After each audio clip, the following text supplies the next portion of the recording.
من الشيطان اللعين الرجيم. بسم الله الرحمن الرحيم. وبشرناه بغلام حليم فلما بلغ معه السعي قال يا بني إني أرى في المنام إني أذبحك فانظر ماذا ترى قال يا أبت افعل ما تؤمر ستجدني إن شاء الله من الصابرين فلما أسلما وتله للجبين وناديناه أن يا إبراهيم قد صدقت الرؤيا إنا كذلك نجزي المحسنين إن هذا لهو البلاء المبين وفديناه بذبح عظيم وتركنا عليه في الآخرين سلام على إبراهيم كذلك نجزي المحسنين إنه من عبادنا المؤمنين اللهم سبحانك لا علم لنا إلا ما علمتنا إنك أنت العليم الحكيم رب اشرح لي صدري ويسر لي أمري واحلل عقدة من لساني يفقهوا قولي رب زدني علما یا رب صل وسلم دائما ابدا على حبیبک خیر خلق.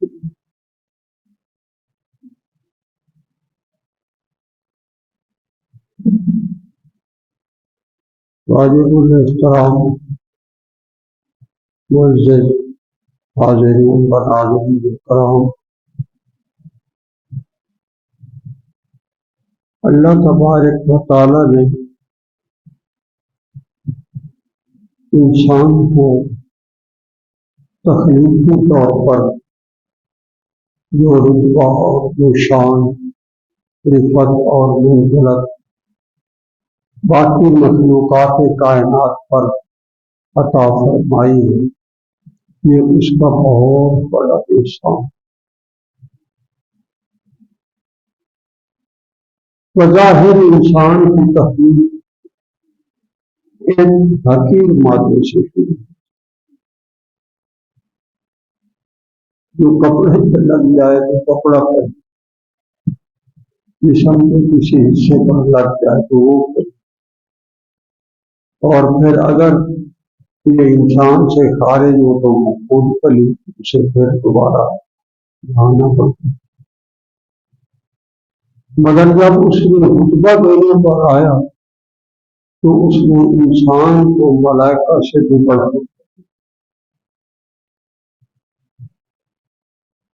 اور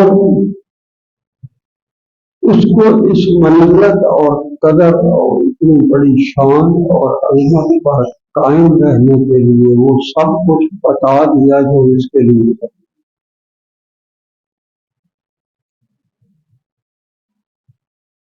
اور پھر اس پر جو ثواب عطا فرمایا اور اپنا تقرب کا وعدہ فرمایا اور اس کے لیے جنت کو سجایا، یہ علیحدہ سے اس کا انعام و احسان۔ کئی زمین لروا مخلوقات ایسی ہیں جن کا حساب کتاب ہوگا اور پھر وہ مٹی سے مٹی ہو جائے گی، ان کے لیے کوئی ثواب نہیں، وہ بھی تو اس کی مخلوق ہے۔ جیسے یہ جانور ہیں، ان کے بارے میں حدیث مبارکہ ہے کہ اگر حشر کے دن اللہ تبارک و تعالیٰ نے جب ان سے حساب لینا ہے تو جس بکری نے دوسری بکری کو ظلمن سے مارا تھا اس کا بھی حساب ہوگا، یعنی وہ بھی۔ مگر جب یہ حساب کتاب ہو جائے گا تو اس کے بعد ان کے لیے جنت نہیں ہے نہ جہنم ہو گئی تھی. اسی لیے قرآن کریم فرماتا ہے کہ جب کفار یہ دیکھیں گے کہ وہ جہنم میں نہیں جا رہے اور وہیں کی ذرا ذرا ہو گئے تو وہ بھی وہاں کھڑے ہو کر یہ حسرت کرے گا. جب اپنے سامنے جہنم کو جا کر دیکھے گا تو وہ کہے گا یا لیتنی کنت ترابا، آئے کاش میں انسان کی بجائے جانور ہوتا تو آج میں بھی مٹی مٹی ہو جاتا جہنم میں جاتا. در حقیقت ایسا بدبخت انسان جس کے لیے اسلام آیا، اللہ کا قرآن آیا، محمد رسول اللہ صلی اللہ علیہ وسلم کی نبوت کا پیغام آیا، عرش بری سے سدرۃ المنتہا سے ابراہیم امین آیا، یہ قرآن آیا، اللہ کا کلام آیا، اور اس نے اس کے ساتھ جانوروں جیسا سلوک کیا. تو اب وہاں جو ہے وہ اپنے آپ کو کم سے کم یہ کہہ رہا ہے کہ میں جانور ہی ہوتا تو اچھا ہوتا. یہاں میرے پاس موقع ہے کہ جانور کی بجائے خلائق کے کائنات میں سب سے افضل ترین مخلوق بن کر اللہ کے حضور سے ہو سکتا ہے. ایسے بندے بھی تو اس زمین پر موجود رہے ہیں جن کے لیے ملائکہ آ کر ان کی زیارت کرتے. ایسے بندے تو تھے، اب بھی ہوں تقریباً اللہ کی زمین کا بھی پانی تو نہیں. جب یہ سارا کچھ تھا تو بدبختی کی انتہا یہ ہوتی ہے کہ جہاں تم خود اپنی مرضی سے جانور بنے رہے، قرآن کے لیے انسانیت کے سارے سلیقے اور کرینے چھپاتا رہا، درویش بتاتے رہے، محمد رسول اللہ کے فرمان میں احادیث مبارکہ آتے رہے. اس وقت تم نے دھیان نہیں دیا، تو جب اپنا انجام دیکھا تو تم اب کہہ رہے ہو کہ کاش میں بھی جانور ہوتا. تو یہاں جانور والے کام چھوڑ دے، یہ کہیں افضل. اللہ تبارک و تعالیٰ نے اپنے تقرب کے لیے جو عبادات اور اپنے انعامات رکھے ہیں، ان کے اوپر جو اجر رکھے ہیں وہ اجر بڑے مقبول تصور نہیں کیا جا سکتا.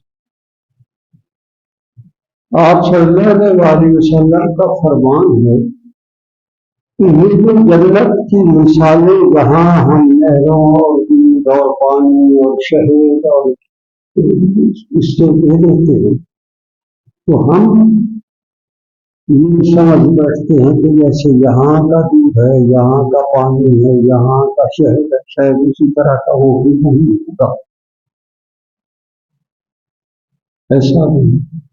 آپ صلی اللہ علیہ وسلم نے فرمایا جنت کی ملک تک نہ اس جہان میں کسی انسان کی سوچ پہنچ سکتی ہے، نہ تخیل پہنچ سکتا ہے، نہ اس کا اندازہ کر سکتا ہے، نہ ان کی حقیقت کو پا سکتا ہے. یہ جگہ وہاں جا کر پتہ لگی کیا یہاں نہیں پتہ. تو صرف مثال کے طور پر اللہ تبارک و تعالیٰ نے بتایا کہ وہاں بھی دیکھا تاکہ ہمیں کچھ اندازہ ہو جائے بلکہ یہاں جو ہوتا ہے نام کی مشابہت ہے، باقی ان کے اندر جو حقائق اور تاثیریں ہیں ان کی مشابہت ہے تصور. تو اس کو یہ سارا کچھ اس نے بتا دیا. پھر عبادات میں اس کی عجیب و غریب قسم کی اس کے اندر تاثیریں نام. ہماری جو اہل اسلام ہے ان میں جو 5 چیزیں فرض ہیں جن کے بغیر ایمان مکمل نہیں ہوتا. توحید ہے، کلمہ، کا اقرار ہے، دل کی گہرائیوں سے اقرار، عبداللہ بن ابی والا اقرار ہے جو مسجد نبوی کے پیچھے ریاض الجنہ میں آپ صلی اللہ علیہ وسلم کے پیچھے کھڑے ہو کر نمازیں بھی پڑھتا رہا، اور اللہ تبارک و تعالی نے جو اس کے کفر اور نفاق کا پردہ یاد کر کے اس کو جنت قرار دیا اپنے کلام یہ جبل مانو۔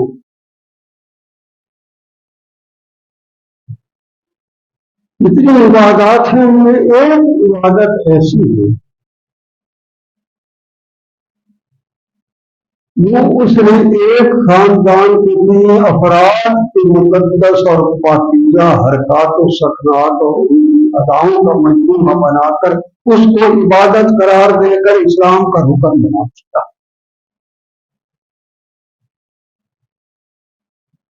اور اس عبادت کا اپنا ایک رنگ، اپنا ایک جمال، وہ بھی ہے اس کی رحمت کا عجیب کمال، اور وہ اس رنگ میں اس طرح رنگا جاتا ہے جس طرح اللہ چاہتا ہے۔ تو اللہ کہتا ہے آج کے بعد تم ایسا ہے جیسے ابھی ماں کے سے دکھ جائے، تیرے سارے پچھلے گورکھ کرتے گند بلا ہلاستے سب نکال ختم، اب تو نئے سرے سے۔ اور اس کی اگر آپ بنیاد دیکھیں تو وہ ایک گھر کے 3 افراد کی حرکات و سکنات اور اداؤں اور خوبصورت وفاؤں کے مجموعے اور کوئی رستے کا نام ہے۔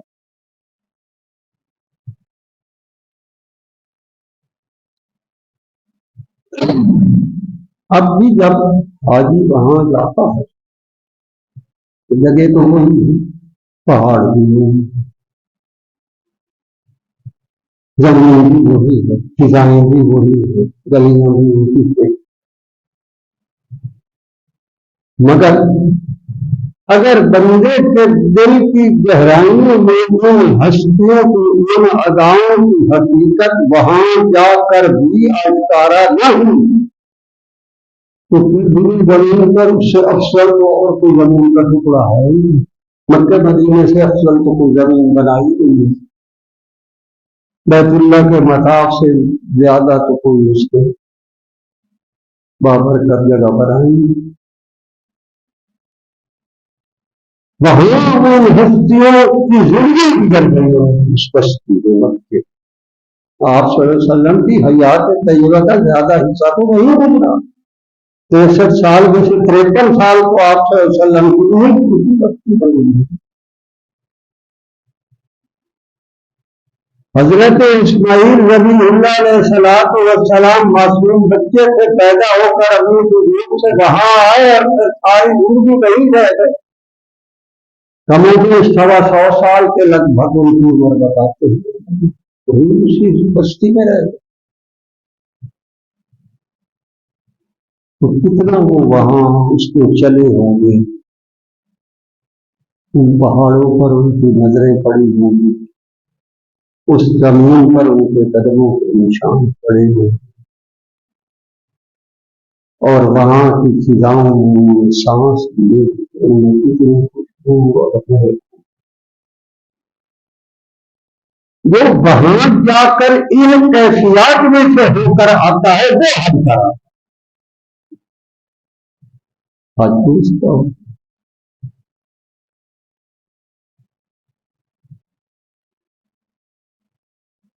فضیل ایاز ایک آدمی ہوا ہے، کشف المحجوب کے نام پر اس کا تذکرہ کیا ہے حضرت داتا سے۔ وہ فرماتے ہیں کہ وہ حج پر آیا، اس زمانے کی بات ہے، اس وقت کوئی حج کی سہولت نہیں ہے، وہ جب آیا تو اس کی میت میں حج کرنے کے لیے کافی سارے لوگ اور بھی آئے، تو وہ فرماتے ہیں جب وہ آیا اور اس نے حرم شریف داخل ہوا، بیت اللہ کو دیکھا تو وہیں سے احرام کھول کر واپس چلا،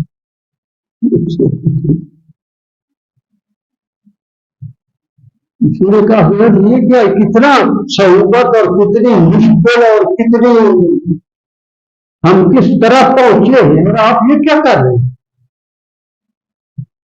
اس نے کہا بھائی میں جس کے گھر میں آیا ہوں وہ تو اپنے گھر پہ ہے ہی نہیں، میں پتھروں کو کیا کروں، لیکن اس کو میں آیا تھا یا وہ نہیں میں تو میں جا رہا ہوں پھر آ جاؤں تو واپس دوسرے سال پھر آ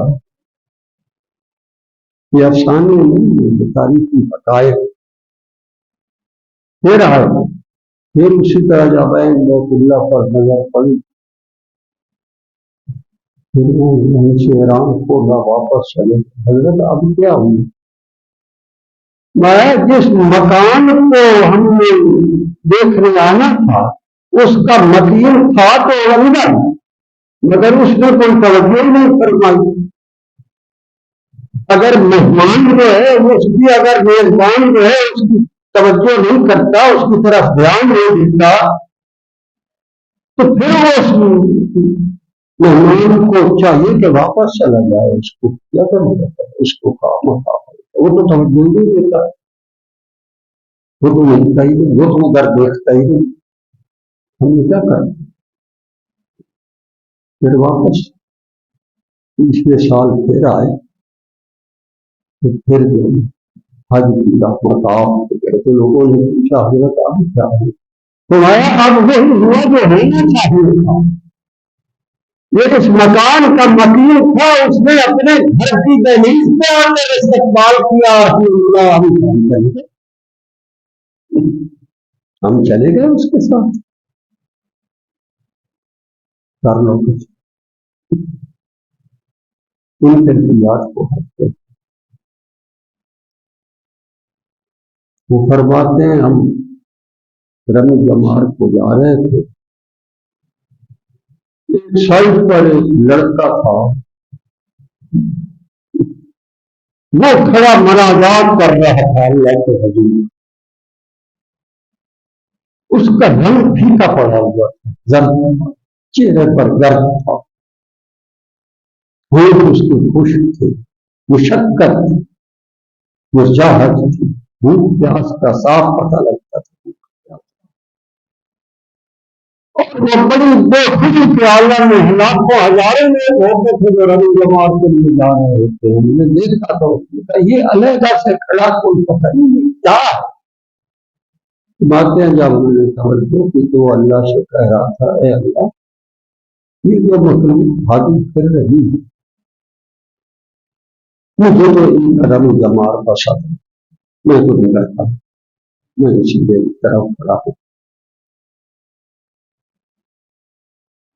تو کیا چاہتا میں یہ چاہتا ہوں کہ یہ جب در سے جا کر کے اپنے جو ہے قربانی کے لیے جانور ذبح کریں گے میں تو تیرے نام پر خود قربان ہونا چاہتا ہوں میں تو اس نئی ذبح اللہ کے ساتھ پاکا ذرا کرنا چاہتا ہوں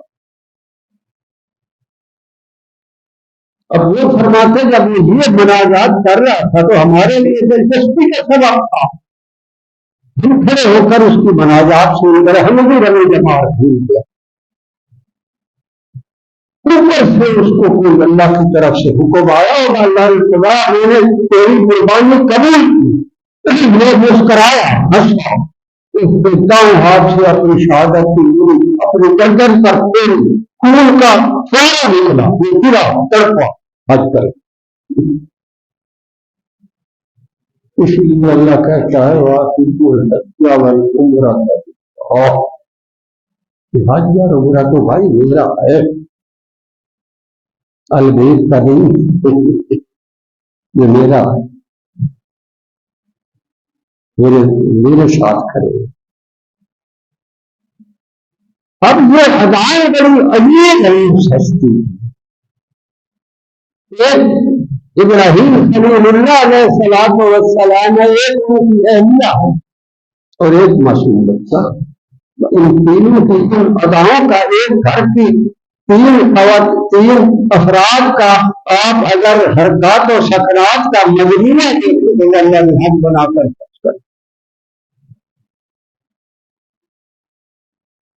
جب یہ سما ہو رہا تھا نا قربانی کا،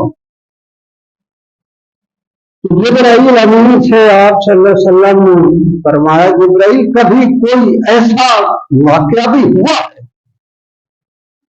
کہ جب تجھے بہت مشکل پیش آئی ہے اللہ کے حکم کو پورا کر دینے اور تیرا بڑا زور لگا ہو، تجھے بہت جو ہے اس کی محنت کرنی پڑی ہے، تو انہوں نے عرض کی اے اللہ کے رسول صلی اللہ علیہ وسلم، جس دن اسماعیل ذبیح اللہ ذبح ہو رہا تھا اور ابراہیم خلیل اللہ اس پر چھری چلانے کے لیے تیار کھڑا تھا، جب یہ سارا کچھ تیار تھا، مجھے اس وقت اللہ نے فرمایا کہ ابراہیم اٹھی، یہ فلاں کے جنت میں نہیں نہ کھلا، اس کو میں نے پکڑ لے جا، اور ذبیح اللہ پر چھری چلنے سے پہلے یہ نیچے ڈال۔ ادھر سے جب میں نے زمین پر دیکھا تو ابراہیم خلیل اللہ تو بیٹے کو مٹا چکے، جبین کے مدد پہ بن پچھایا تاکہ کہیں میری نظر بچے کے معصوم بچے کے اوپر پڑ جائے تو میرے اوپر کہیں چھری کی گرفت ڈھیلی نہ ہو جائے، لتاڑا ان کا جو رخسار مبارک ہے وہ مٹی میں کے اندر چلا جائے، باہر رکھا اس تو اس زمانے میں جو رواج تھا قربانی کا، وہ صفا کے پاس مروہ کے پاس قربانیاں لوگ کرتے تھے۔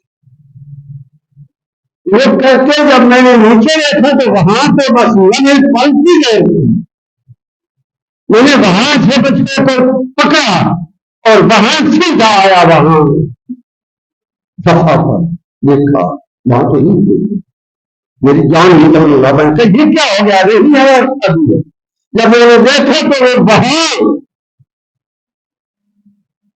وہاں کے میدان میں بچے کو لٹا کر ابھی بس ان کی چھری چلا چاہتی تھی، میں نے فوراً ابراہیم خلیل اللہ اسماعیل ذبیح اللہ پر دکھایا اور بچڑا بھی کر۔ اس وقت مجھے بڑا زور لگا ہے، بڑی پرواز کرنی پڑی ہے، میرے سخت محنت کرنی پڑی ہے، اگر ایک سیکنڈ کے کوئی آپ تھا میں لیٹ ہو جاتا تو اللہ کے حکم کی نافرمانی بتا دی۔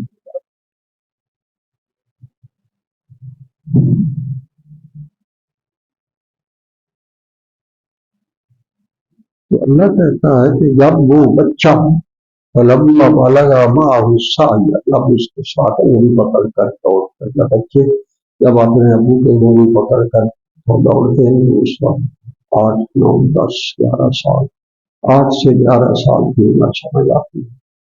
اس طرح حضرت ابراہیم علیہ السلام بڑے اونچے کرتے تھے تو وہ ان کی جان کمر میں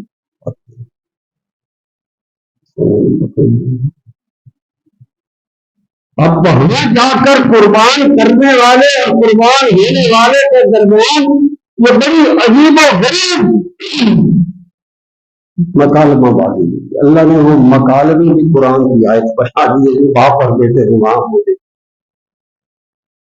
کیا عجیب بات ہے۔ وہ الفاظ اسماعیل ذبیح اللہ اور ابراہیم خلیل اللہ علیہ السلام کی زبان مبارک سے ذبح کرنے اور ذبح ہونے سے پہلے ادا ہوئے، اللہ نے یہ قرآن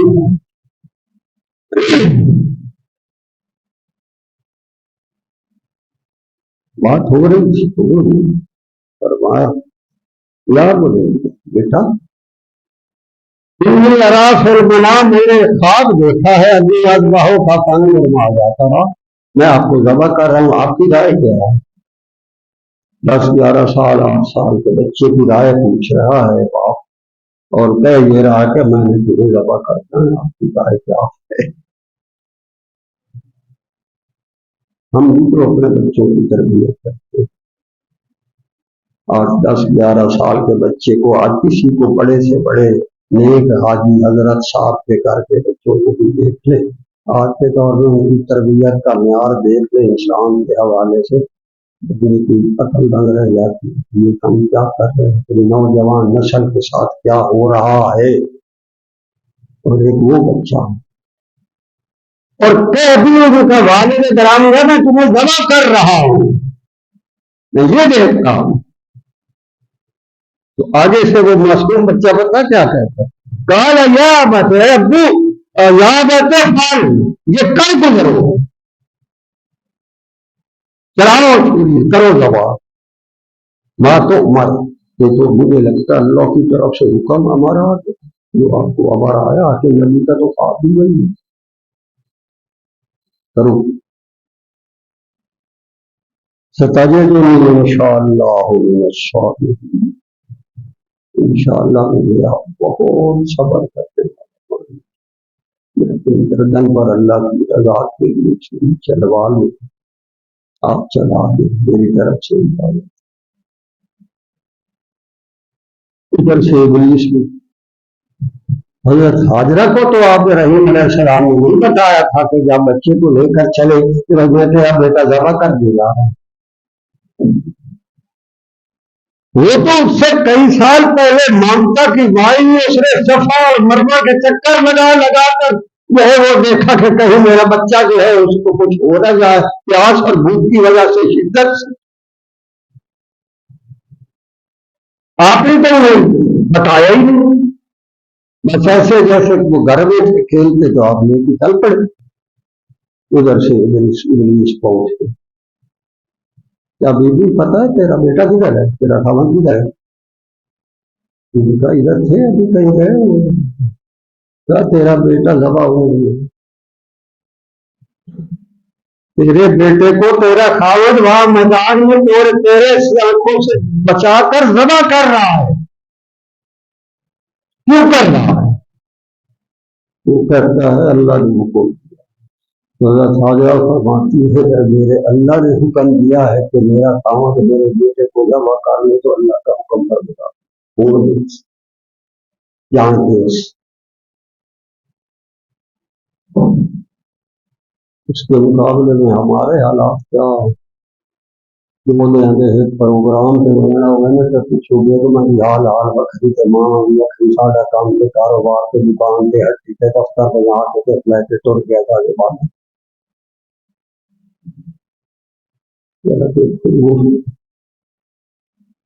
ابراہیم خلیل اللہ کے پاس جا پہنچا.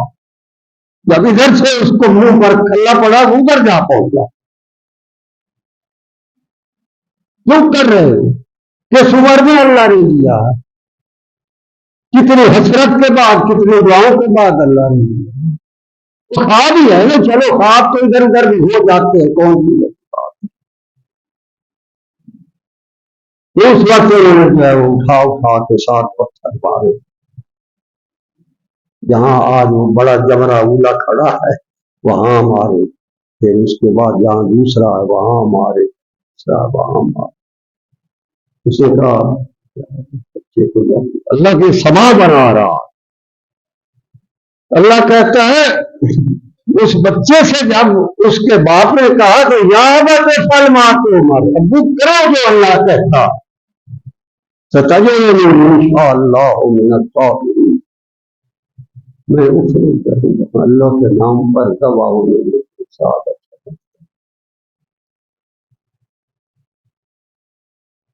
جو حاجی صاحبان وہاں جاتے ہیں اللہ کریم نے ساری عبادات قبول فرمائے، مگر مشاہدہ جو ہے وہ بڑا عظیم ہے. وہاں جا کر بھی بیماری کا دعو کرتے ہیں. اللہ ان کو کہاں لے گیا اور وہاں جا کر وہ کس مقصد کے لیے گئے، اور وہاں جا کر ان کی ایکٹیویٹی ایسی ہے. حرم شریف کے اذانیں گونج رہی ہیں، وہ کمروں میں بیٹھے. اور اللہ فرماتا فلما اسلم وتلہ الجبین کہ اس وقت ابراہیم خلیل اللہ نے اپنے بیٹے کو زمین پر نکال کر ان کی زمین جو ہے وہ رگڑی زمین پر جا کے سامنے سے رہنا آئے. ادھر سے ابراہیم امین کی عرشوں سے لے کر اور زمین پر دوڑے لگی، دقت ہے، بھاگ رہا. جبرائیل امین کی پرواز کو جان اس کی پرواز کا معراج تھی. وہ کہتا میں نے پوری طاقت سے وہاں پہنچا اور یہ چند لمحے نہیں ایک آدھ لمحہ نہیں تھا. پہنچا میں یہ چھری چلائی میں نے اسی میں جو ہے وہ بچہ جو ہے وہ بکرا جو ہے وہ میں نے ڈال دیا اور اسماعیل ولی اللہ کو کھینچ لیا. ان کے کھاتے میں تو بچہ ذبح ہو گیا تھا. جب ہاتھ پر خون مبارک نکلا انہیں تسلی ہو گئی, آنکھوں پہ تو پٹی تھی کہ بھائی ٹھیک ذبح ہو گیا. آرام سے جب تسلی سے اٹھے اور پھر پٹی کھولی بیٹا تو وہاں کھڑا مسکرا رہا ہے اور نیچے جو ہے وہ مہنگا ذبح ہوا پڑا. وہاں جب اس پریشانی کی عالم میں عجیب نظارہ دیکھا اور وہاں جب کھڑے ہو کر پریشان ہوئے تو اللہ فرماتا ہے بنا دینا ہو, ہم نے اوپر سے آواز دی پریشان نہ ہو. کیا آواز آئی ہوگی میرے رب کی اس خلیل اللہ کو. اللہ کہتا ہے بنا دینا, میں نے خود آواز دی اس کو. اللہ کی ذاتی طور پر اس کو یہ اللہ کی طرف سے آئی. بنا دینا ہو, ہم نے اس کو دکھا دی. اللہ ابراہیم نام لے کر ابراہیم قد صدقت رؤیا, تیرا کام کیا آواز دیکھ لیا ہم نے یہ تاریخ انسانی بنا دی. تیری بیوی اور تیرے بچے اور تیری ہمیں سردار کو آنے والی نسلوں میں قیامت تک جاری کرے. ہم اس کو محمد رسول اللہ کی جماعت کی امت کی ہم ایمان کا ایک رکن بنا دیں. ہم نے تیری اہلیہ کے قدموں پر بڑھائیں گے اور اسماعیل ابن اللہ کی اہلیوں کے صدقہ کے ذریعے سے ہم نے چشمہ بہایا ہے, اس چشمے سے قیامت تک چلائیں گے. اور تیرے بیٹے کے صدقے یاد دہانی کے لیے وہ قربانی میں کروائیں. مجھے پسند آئی ہے تیرے گھر کی ادائیں, تیری ادائیں کی مجھے بڑی پسند آئی. تو اللہ کہتا ہے قد صدقت الرؤیا, ابراہیم پریشان نہ ہو, بس تیرا خواب تھا, میرا حکم تھا, تیری ادائیں تھی یہ مجھے پسند آئی اور ہم نے تیرے خواب کو پاس ہے.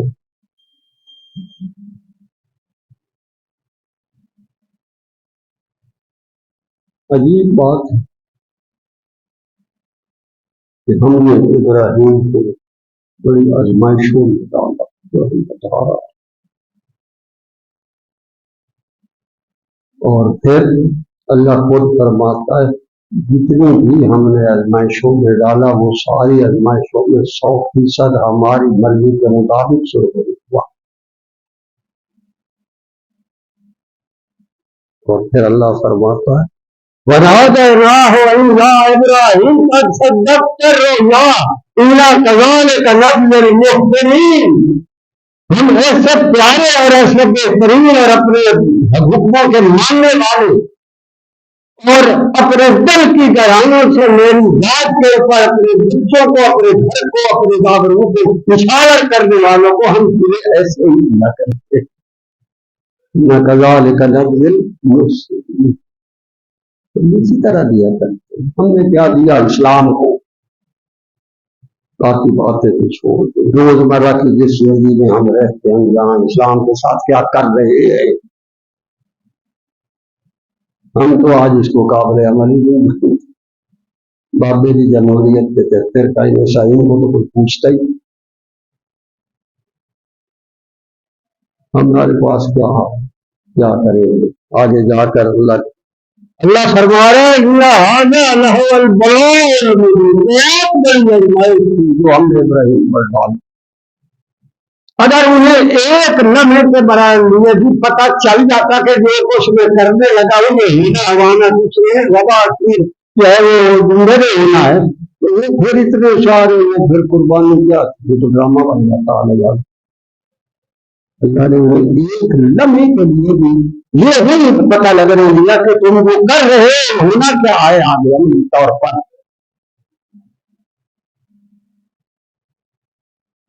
تو اللہ کہتے بہت بڑی آزمائش تھی، اور ہم نے وَفَدَيْنَاهُ بِذِبْحٍ عَظِيمٍ، پھر ہم نے تیرے بیٹے کے کفارے کے طور پر ہم نے فدیہ دیا، اپنی جنت سے ایک بچڑا لا کے، ایک دمبا لا کر ہم نے جنت سے فدیہ دیا. وَفَدَيْنَاهُ، ہم نے آپ کے بیٹے کے لیے فدیہ جنت سے بھیجا میرے ابراہیم.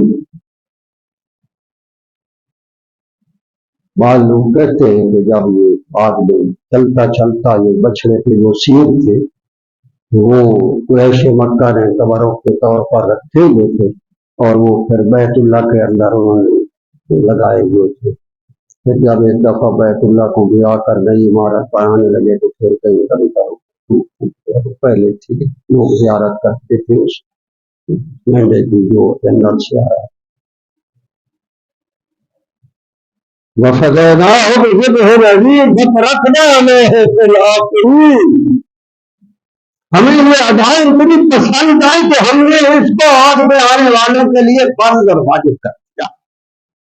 ہر سال یہ جب دن آئے ایک آئے، آپ کی ادائوں کو اپنائیں، آپ کی عظمتوں کو سلام اور تسلیم کریں، اور یہیں آ کر جو وہ سارا کچھ کریں، تو ہم نے اس کو قیامت ایک نشانی بنایا.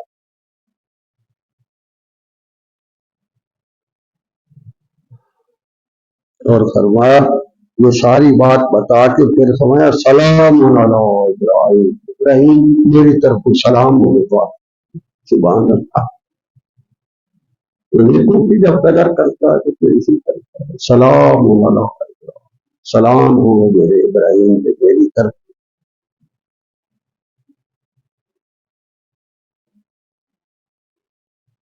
جنت میں بھی سلام آئے. بعض اوقات جنتی جو ہے اپنے کاموں میں ادھر ادھر شغل میں لینے ہوں گے، پھر رہے ہوں گے، نشانہ تھا ان کے اوپر اللہ کی طرف سے سلام آئے، السلام علیکم آ جائے. آواز سے وہ پہچان جائے گا کہ یہ آواز میرے رب کی ہے، تو مجھے بیٹھ کر وہاں سے سفر مسکن سے عرش عظیم سے جنت میں سلام ہو. سلام قولا من رب الرحیم. قرآن بتا رہا ہے رب رحیم کی طرف سے کئی جنتی ایسے ہوں گے کہ جنت میں ہوں گے، وہاں بھی ہم نے سلام بھیجا کریں.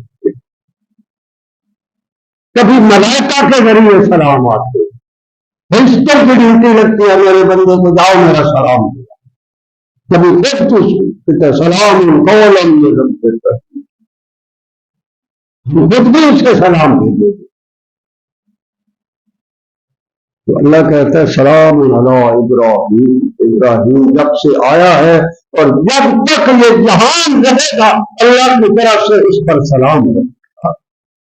سلام ہے جو ابراہیم علیہ السلام کو اس دن اللہ نے عطا کیا، اور قیامت تک وہ سلام وہیں کھڑا ہے. کذالک نجزی المحسنین، ایسے بندوں کو ہم پھر اسی طرح انعام دیا کرتے